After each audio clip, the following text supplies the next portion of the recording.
You're not in a good position. You don't have the cards right now. With us, you start having cards. Right now, you don't. You're playing cards.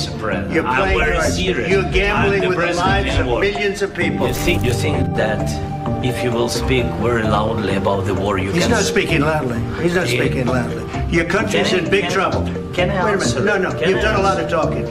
Your country is in big trouble. I know. You're not winning. You're not winning this.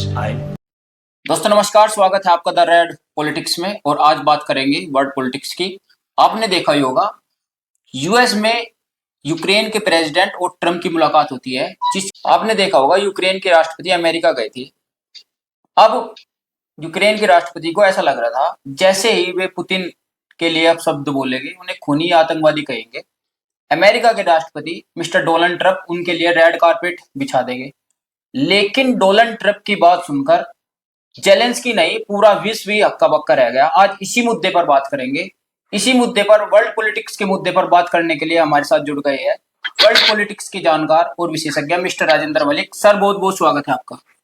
Prashant ji, आपको मेरा प्रणाम और आपके दर्शकों को मेरा प्रणाम और आपका बहुत बहुत धन्यवाद कि आपने मुझे अपने चैनल पे बोलने का अवसर दिया। सर आपका भी बहुत बहुत धन्यवाद, आप हमें समय देते हैं और हमारे व्यूवर्स को की भी तरफ से आपका बहुत बहुत धन्यवाद सर। जी सर, मेरा सीधा सवाल टाइम वेस्ट ना करते हुए, क्या जेलेंस्की की इतनी औकात है कि अगर अमेरिका का हाथ यूक्रेन के सिर से हट जाए तो वो पुतिन से युद्ध कर पाए? प्रशांत जी, अगर आपने इन दोनों की बात सुनी हो, जेलेंस्की की और ट्रम्प साहब की, जहां ओवल ऑफिस में इनकी मुलाकात हुई थी जी सर, तो आपको अगर याद हो तो राष्ट्रपति ट्रम्प ने एक बात कही थी कि अगर आपको यूएस का सपोर्ट ना मिलता जी सर, तो ये युद्ध तो 2 हफ्ते में ही खत्म हो जाता। जी सर। तो इस बात से ही पता चलती है कि जेलेंस्की की औकात है क्या। लेकिन एक जेलेंस्की में एक एटीट्यूड आपने देखा होगा, जैसे ही वे ट्रम्प के सामने बातचीत करने का स्टाइल था उनका, ऐसा लग रहा था जिस थाली में खा रहे ना उसी थाली में छेद कर रहे। उनका एटीट्यूड 1% भी कम नहीं हुआ। उन्होंने एक बार भी थैंकफुल नहीं कहा, डोनाल्ड ट्रम्प को नहीं कहा, अमेरिका को नहीं कहा, वहां के जो उनसे मदद मिल रही उनकी आर्मी को नहीं बोला, किसी को भी अब उन्होंने एक बार भी धन्यवाद नहीं करा। फुल ऑन एटीट्यूड में थे। मैं इसमें आपसे ये कहना चाहूंगा जी सर कि जेलेंस्की का अगर आप बैकग्राउंड देखें तो वो पहले एक कॉमेडियन था। जी सर, बल्कि मैं तो ये कहूंगा कि वो आज भी एक कॉमेडियन ही है। जी सर। जब आप किसी भी देश में इतने इनकॉम्पिटेंट किसी व्यक्ति को इतना बड़ा पद मिल जाता है तो उसका फिर नतीजा यही निकलता है, उसे पता ही नहीं है कि वो अपनी बात क्या कह रहा है, एटीट्यूड दिखा रहा है, क्या कर रहा है। तो वही उसने कॉमेडी ट्रम्प के सामने भी करी और उसका नतीजा अब आपके सामने है। जी सर। सर अगला सवाल मेरा, अगर अमेरिका जेलेंस्की का साथ छोड़ दे जी तो क्या जेलेंस्की की इतनी औकात है, क्या वो बांग्लादेश से भी युद्ध जीत जाए? जहां तक सवाल है अमेरिका का, उसका साथ छोड़ दिया नहीं, अमेरिका ने उसका साथ छोड़ दिया है ऑलरेडी। आपसे बताऊं मैं, उसकी सारी चीजें उन्हें अमेरिका ने बंद कर दी। जी, ट्रम्प ने जो है ऑलरेडी उस पे सब कुछ बैन लगा दिया है। उन्होंने कहा कि हमारी कोई सहायता नहीं मिलेगी, ना हथियार से, ना पैसे से, ना किसी और तरीके से। जी सर। और उसका नतीजा ये हुआ कि 24 घंटे के अंदर ही जेलेंस्की का माफीनामा ट्रम्प के पास वापस पहुंच गया लिखित रूप में। जी सर।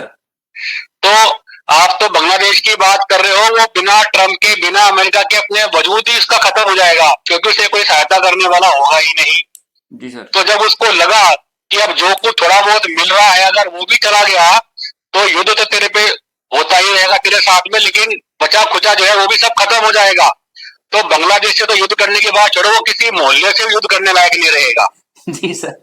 जी सर, जैसे व्हाइट हाउस में जेलेंस्की और ट्रम्प की बात हो रही थी जी, तो जेलेंस्की कहते हैं कि आप ऊंची आवाज में मुझे दबा नहीं सकते, फुल ऑन एटीट्यूड में। जी सर, आप हमारे दर्शकों को, हमारे व्यूअर्स को, जो भी हमें सुन रहा है या देख रहा है, उन्हें बताइए अगर अमेरिका अपने दबाने पे आ जाए तो जेलेंस्की को कहां से दबा सकता है? सर इसका जरा विस्तार में बता देना आप। मैं आपसे बताऊं कि जैसे उन्होंने कहा है कि जेलेंस्की साहब ने कहा ट्रम्प साहब से कि भाई आप मेरे को ऊंची आवाज में बोलकर आप मुझे नहीं दबा सकते। जी सर। जी सर। जबकि अगर मैं आपसे कहूं कि अगर अमेरिका ना होता जी सर। तो आज की तारीख में कम से कम यूक्रेन का तो वजूद ही ना होता। जी सर।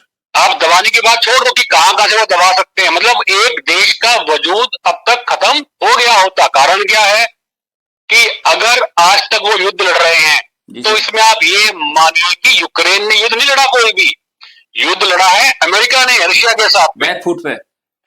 जी हाँ बिल्कुल, हालांकि बैकडोर से अमेरिका ही अब तक युद्ध लड़ता आ रहा है रशिया के साथ में। जी सर। और अगर अमेरिका का सपोर्ट ना होता तो युद्ध तो 2 हफ्ते में खत्म हो जाता। रही बात दबाने की बात, तो आज की तारीख में तो अब आप खुद देख लीजिए कि जब जेलेंस्की को ये महसूस हुआ कि वो अमेरिका में क्या गलती करके आ गया है, जैसे उसे इतना एहसास हुआ तो उसे अपना वजूद नहीं, उसे अपने देश का वजूद ही खत्म होते हुए नजर आया। और उसने 24 घंटे में माफीनामा मांग करके हर बात के लिए वो तैयार हो गया है। तो जहां तक दबाने का सवाल है, वो तो आप सोचिए कि आर्थिक रूप से तो आपका वर्ल्ड लेवल पे तो हथियार के रूप में तो युद्ध के रूप में तो मतलब जेलेंस्की और उसकी यूक्रेन को तो सांस भी नहीं आएगा बिना अमेरिका के सपोर्ट की आज की तारीख में। सर आपको पता ही होगा जेलेंस्की की जो लाइफ है वो कैमरे के सामने ही गुजरी है। जी। और वहां पे प्रेसिडेंट ऑफिस में कैमरे लग रहे थे। जी। और जिस आदमी की लाइफ कैमरे के सामने गुजरती है वो उसे ऐसा लगता है कैमरा लगते ही कि मेरे से बड़ा हीरो कोई है नहीं। जी। लेकिन जेलेंस्की को ये समझ में आ गया होगा कि ट्रम्प से बड़ा हीरो कोई है नहीं। जी। ठीक है, तो सर उसे अब मतलब किस तरह से क्या ट्रम्प उसका माफीनामा ले लेंगे अब? जी हाँ, ट्रम्प ने जब उनको वहां से भगा दिया गया था ना, जी सर, तो उसके बाद में ट्रम्प ने कहा भी था कि हमारे दरवाजे अभी भी जेलेंस्की के लिए खुले हुए हैं, वो जब चाहे वापस आ सकते हैं। जी सर। कारण क्या है कि कोई भी वर्ल्ड लेवल पे जो आपके पॉलिटिकल लीडर्स होते हैं वो कभी भी अपने दरवाजे परमानेंट बंद नहीं करते हैं। जी सर। जी सर। वो कोई ना कोई ऑप्शन छोड़ते हैं हमेशा। जी। तो उन्होंने ऑप्शन ऑलरेडी पहले छोड़ दिया था कि भाई जेलेंस्की जब चाहे वापस आ सकते हैं। जी सर। तो उसी वर्ड का सहारा लेते, उसी वाक्य का सहारा लेते हुए जेलेंस्की ने जो है अपना माफीनामा दे दिया उनको 24 घंटे में। कारण क्या है, एक और बड़ा कारण है इसके पीछे कि यहाँ अमेरिका के बाद में जेलेंस्की साहब गए थे यूरोप में। जी सर। अभी जैसे कि आप ट्रम्प ने कहा था कि भाई हमने तो आपकी अब तक 350 बिलियन तो सहायता कर दी, हथियारों से, सैनिकों से, पता नहीं कैसे कैसे हमने आपकी सहायता की आज तक, जो तो हम ही लड़ते आए हैं। जबकि यूरोप ने तो मुश्किल से मेरे ख्याल से 150 बिलियन की सहायता करी है, मुश्किल से पूरे यूरोपियन यूनियन ने। जी सर। दूसरी बात यह है कि यूरोपियन यूनियन का तो अब जैसे ट्रम्प ने अपने हाथ खींच लिए हैं। जी सर। तो यूरोपियन यूनियन को लग रहा है कि जब ट्रम्प ने अपने हाथ खींच लिए हैं और वो भी उनके एंटी हो गए हैं यूरोपियन यूनियन के भी, तो उनको तो अपनी आर्थिक स्थिति मजबूत करनी है। अगर वो अपनी आर्थिक स्थिति मजबूत नहीं करेंगे तो उनका सर्वाइवल खत्म है यूरोप में, यूरोपियन कंट्रीज का।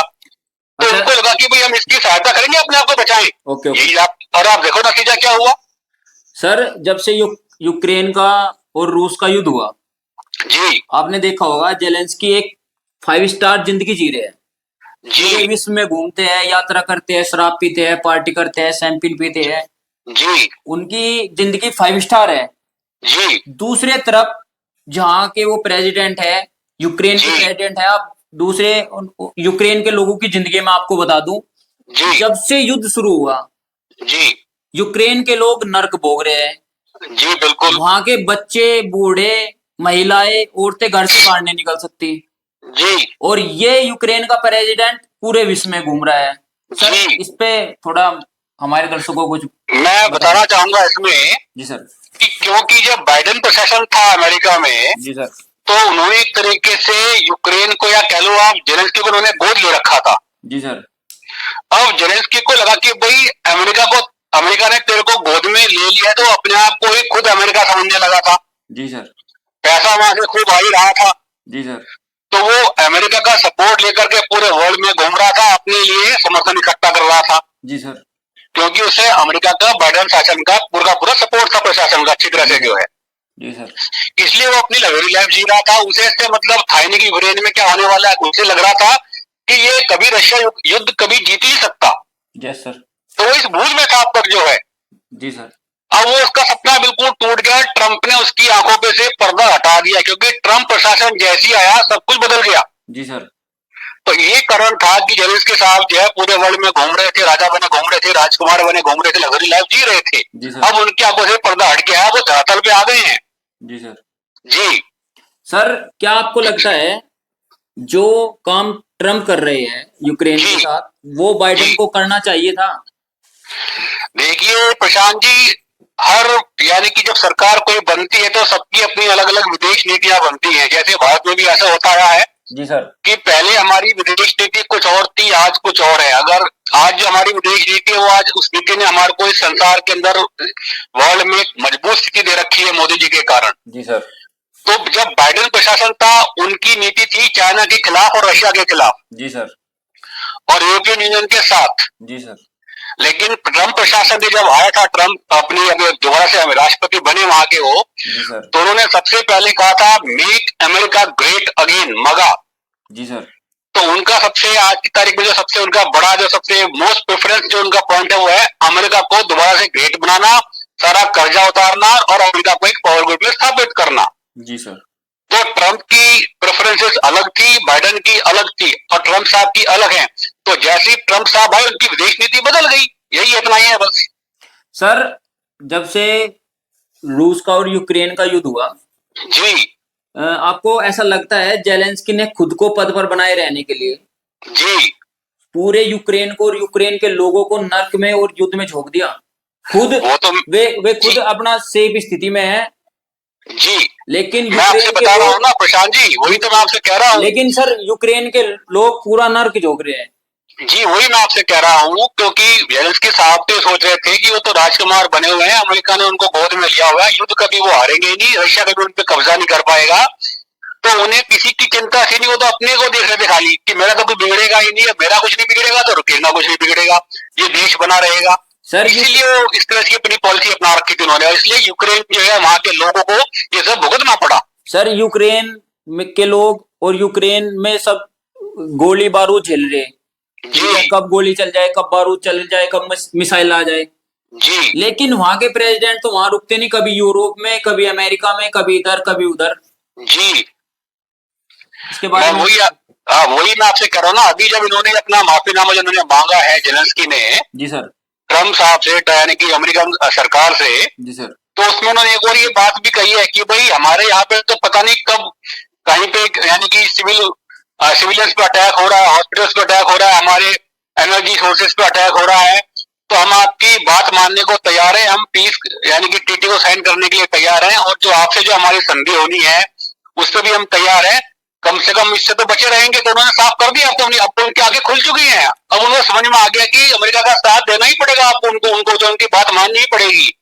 तब उनकी आंख खुल गई है। तो सबसे पहले उन्होंने इसी बात का जिक्र किया अपने लेटर में कि हमारा ये हाल हो गया है, क्योंकि अब उनको उनकी आंख खुल चुकी है, लग रहा है कि अब भाई अमेरिका कैसे अगर आपने दुश्मनी मोड़ ले ली, तब तक तो आप खुद भी राजकुमार थे, बाकी तो उनका होना तो हो गया, लेकिन अब खुद भी राजकुमार नहीं रहोगे आप। तो अपनी स्थिति को संभालने के लिए उन्होंने दोबारा से अमेरिका से माफीनामा मांगा इस स्थिति को संभालने के लिए। जी सर, जैसे यूक्रेन वार थी, इसमें आपने देखा होगा पूरा विश्व एक तरफ और दूसरी तरफ से रूस और चाइना। जी ठीक है ना सर? जी। क्या अब ट्रम्प को ये लगने लगा है कि वो सर रूस को बैकफुट पे नहीं कर पाए कि जी हाँ बताइए पुतिन असली विश्व गुरु है? मैं इसमें आपसे ऐसा कहना चाहूंगा, जैसे मैंने आपसे अभी थोड़ी देर पहले कहा कि ट्रम्प प्रशासन जो है, ट्रम्प एक बिजनेसमैन है। जी सर। और बिजनेसमैन होने के नाते वो कभी भी बिजनेस में घाटा नहीं खाना चाहते। जी सर। उन्होंने सबसे पहले आते ही कहा था कि मेक अमेरिका ग्रेट अगेन। जी सर। तो आज की तारीख में जो उनका सबसे बड़ा जो पॉइंट है वो ये है कि देखो अमेरिका पे ट्रिलियंस का कर्जा है, अमेरिका के ऊपर भी, ऐसी बात नहीं है। जी जी जी। और इस कर्जे को देखते हुए ही उन्होंने अपना हाथ यूएनओ से खींच रहे हैं, अपने हाथ वो नाटो से अपना हाथ खींच रहे हैं कि भाई हम फालतू खर्चा क्यों करें। जी सर। जो बेकार की जो एड दिया करते थे लोगों की सरकारों को विचलित करने के लिए बाइडेन प्रशासन, उस पर भी उन्होंने रोक लगा दी है। जी सर। तो रही बात रशिया और चाइना की, जी सर, तो मैं इसमें आपसे ये कहना चाहूंगा कि क्योंकि चाइना और अमेरिका आपस में बहुत बड़े दुश्मन है, सीधी सी बात तो देखो आप ये है। जी सर। ठीक है ना? अभी आप ये देखिए, अभी चाइना का दुश्मन अमेरिका, अब तक रशिया का दुश्मन भी अमेरिका था, तो चाइना ने क्या कर रखा था भाई, दुश्मन का दुश्मन अपना दोस्त हो गया, सीधी सी बात है। जी सर। तो वो रशिया को एक तरीके से अपने लिए इस्तेमाल कर रहा था चाइना। अगर सर ये देखें, अगर हम इकोनॉमिकली देखें तो इस युद्ध होने के कारण सबसे ज्यादा जो फायदा हुआ है इकोनॉमिकली, जो जिसकी ग्रोथ हुई है वो है चाइना की। अपना उल्लू सीधा करता है चाइना। नहीं, देखिए चाइना का जब तक सवाल है ना, देखो चाइना तो एक तरीके से रशिया को अपने लिए यूज कर रहा था, उससे रशिया को काफी, यानी कि चाइना को बहुत फायदा था। फायदा क्या क्या था? एक तो उसको वहां से गैसोलीन पूरा मिल रहा था, सही दामों पे मिल रहा था, और आज की तारीख में अपने देश को स्थापित करने के लिए, इकोनॉमिक कंडीशन को इंप्रूव करने के लिए आपको सबसे पहले आपको फ्यूल चाहिए। जी सर। तो और उसको ये पता था कि भाई रशिया और क्या बोलते हैं अमेरिका तो आपस में हमेशा खिलाफ रहेंगे ही।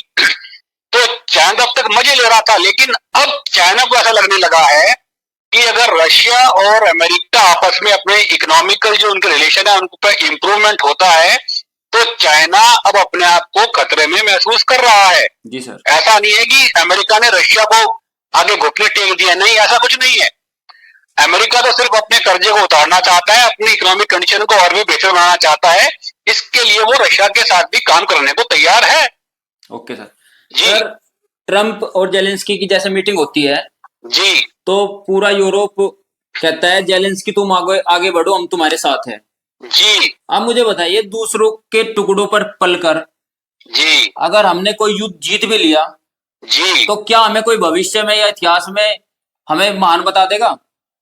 देखिए और जहां तक आने सवाल है, अभी मेरा सवाल पूरा नहीं हुआ। और आने जी, वाले समय में जी, अगर यूरोप ने भी किसी दबाव के कारण जी, यूक्रेन से का साथ छोड़ दिया जी, तो फिर उसका भविष्य क्या है सर? प्रशांत जी, आपसे मैं पहले बताना चाहूंगा कि पहली बात तो यूरोप कभी यूक्रेन का साथ दे नहीं पाया ढंग से। पहली बात तो यही है, वो तो खाली अपने बलि का बकरा बना रहा था। जी सर। क्यों? कारण क्या है कि यूरोप में आप देखिए, एक ब्रिटेन और फ्रांस को छोड़ के किसी के पास भी न्यूक्लियर वॉर हेड्स है ही नहीं, पहली बात तो। ठीक है ना? अभी दूसरी बात ये है कि अभी जैसे आपने कहा कि यूक्रेन का वो साथ दे रहे थे, तो यूक्रेन का साथ नहीं, वो तो उसको बलि का बकरा बना करके अपने आप को रशिया से बचा रहे थे। सीधी सी बात है, क्योंकि अगर यूक्रेन पे रशिया कब्जा कर लेता है जी, तो जो उसका बॉर्डर है, जो उसकी लाइन है, बॉर्डर लाइन, वो और भी आगे बढ़ जाती है, वो यूरोप के और नजदीक पहुंच जाती है। जी, जी, और जैसा भी आपको पता ही होगा कि बेलारूस में ऑलरेडी रशिया ने अपने न्यूक्लियर वॉरियर्स उन्होंने तैनात कर दिए हैं। जी सर। जी, तो इन सबको देखते हुए अगर साथ देना था यूरोपियन कंट्रीज को यूक्रेन का, तो अब तक तो वो उसको नाटो में शामिल कर लेते। जी, जी, जी, लेकिन क्योंकि अमेरिका इसके खिलाफ है कि भाई उसको नाटो में शामिल करने के लिए, वो बिल्कुल खिलाफ है अमेरिका जो है, तो ना तो उसको शामिल कर पाए और खाली उसको एक तरीके से बलि का बकरा बनाया। जी, और कभी उसकी पूरी, जिसे बोलते ना तन मन धन से साथ देना, वो उन्होंने कभी ऐसे दिया ही नहीं है कभी यूक्रेन का। जो यूक्रेन तो अमेरिका की सहायता पे जो कुछ कर रहा था, अब तक कर रहा था। अब यूरोपियन कंट्रीज को भी लगने लगा है कि भाई अमेरिका अब आपके भी खिलाफ हो रहा है, और रशिया के साथ उसकी नजदीकियां बढ़ रही हैं। तो अब यूरोपियन कंट्रीज को अपनी जो सैनिक ताकत है उसका डेवलपमेंट करना पड़ेगा, और जो उनका पैसा इंफ्रास्ट्रक्चर डेवलपमेंट पे लगता था, वो पैसा वहां से कट करके अब उनके डिफेंस में आएगा, और उनकी इकोनॉमिकल कंडीशन जो है, जो बढ़ता हुआ जो उनका इकोनॉमिक कंडीशन है वो ठहरेगी, बल्कि ठहरने के बाद थोड़ी और नीचे आनी शुरू हो जाएगी। जी। अच्छा सर, अगर अमेरिका और रूस जी एक हो जाए जी, तो सर पूरे यूरोप को किस तरह से घुटने टिकवा सकते हैं ये दो महाशक्तियां? देखिए प्रशांत जी, आज की तारीख में ना घुटने टेकने वाली बात नहीं है। आज की तारीख में, मतलब आज की तारीख में जो वॉर होते हैं वो होते हैं इकोनॉमिक वॉर। जी, जी, जी, ठीक है ना? और यूरोप, मतलब अगर हम इकोनॉमिक वॉर कहे या किसी भी तरह से हार जाए, हाँ, बात तो वही घुटने टेक। जी वही मैं कह रहा हूँ, घुटने तो अपना आप टेक जाएगा, यूरोप तो अपना आप घुटने टेक जाएगा ना, क्योंकि अब उसको रशिया के सामने बिल्कुल खुलेआम नंगा होकर के आना पड़ेगा। बीच में अमेरिका नहीं है ना, अमेरिका पीछे है ना आगे है ना बीच में है अमेरिका उनके साथ में भी। ठीक है ना? तो यूरोपियन तो अपने आप ही घुटने पे आ जाएंगे जब उनका पैसा जो है खर्च होगा उनके डिफेंस पे, ना कि उनके डेवलपमेंट पे। जी सर। अभी आप देखो, यूरोप तो ऑलरेडी घुटनों में आ चुका है। अभी आप देखिए वो क्या कह रहे हैं इंडिया से, वो इंडिया के सामने भीख मांग रहे हैं अपनी ट्रेड एग्रीमेंट के लिए, क्योंकि अब उनको खाली इंडिया नजर आ रहा है कि जो उनकी सहायता कर सकता है। तो इसका मतलब क्या है? इसका मतलब यूरोप ने घुटनों पे ऑलरेडी आ चुका है। जी सर, अभी हमारे प्रधानमंत्री यूएस दौरे पर थे, एक पत्रकार ने उनसे पूछा जी कि आप अकेले प्रधानमंत्री है जी, जो पुतिन से मिले, यूक्रेन जी, के प्रेसिडेंट से मिले, जी, बाइडेन से मिले जी, और अभी प्रेसिडेंट ट्रंप से मिले। जी, आपने इन सब के सामने शांति प्रस्ताव रखा। जी। इन सभी बातों को आप किस तरह से देखते हैं सर? देखिए प्रशांत जी, जहां तक हमारे प्रधानमंत्री मोदी जी का सवाल है, जी सर। तो जब से प्रधानमंत्री मोदी जी हमारे प्रधानमंत्री बने हैं, जो हमारी सरकार की जो विदेश पॉलिसी है वो अपने दम पर रही है हमेशा। जी सर। हमने मोदी जी हमेशा अपने देश के साथ मजबूती के साथ खड़े हुए हैं, और जब मोदी जी अपने देश के साथ मजबूती से खड़े हुए तो देश भी उनके साथ मजबूती के साथ में है। जी सर। पहली बात तो ये है। दूसरी बात, हमेशा मोदी जी ने एक ही बात कही है, चाहे वो रशिया में बैठे हों, चाहे वो यूक्रेन में बैठे हों, चाहे वो अमेरिका में बैठे हों, चाहे वो यूरोपियन कंट्रीज के साथ बैठे हों। जी सर। उन्होंने कहा कि आप ये मत सोचिए कि हम निष्पक्ष हैं, वी आर नॉट न्यूट्रल, लेकिन हम शांति के पक्ष में हैं। जी सर। हमारा पक्ष शांति के साथ में है। और सीधी सी बात है, जो व्यक्ति इतनी बड़ी बात किसी के भी सामने कह देगा तो उस व्यक्ति को मतलब कि कुछ भी आंसर देने से पहले कोई भी देश 10 बार सोचेगा कि मैं क्या बोलना है, क्या नहीं बोलना है। आज की तारीख में भारत की स्थिति क्या है? तो भारत की स्थिति ये है कि हम हर के सामने हाथ में हाथ मिला करके अपना पक्ष रखते हैं, ना कि हम किसी और का पक्ष लेते हैं। सर अभी वर्ल्ड मीडिया ट्रम्प को जी, ये कह रहे हैं कि वो तो एक इनका ही आदमी है, पुतिन का ही।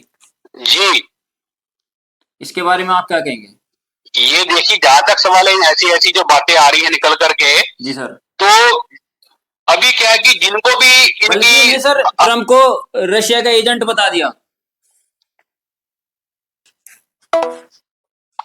सर वर्ल्ड का जो मीडिया है जी, वो ट्रम्प को ये कह रहा है कि ये पुतिन का एजेंट है। जी, इस पर आप क्या कहेंगे? प्रशांत जी, मैं इसमें आपसे कहना चाहूंगा कि जो वर्ल्ड मीडिया है, जी सर। अभी इस वर्ल्ड मीडिया में कौन सा मीडिया है जो कि इन सब बातों को बोल रहा है?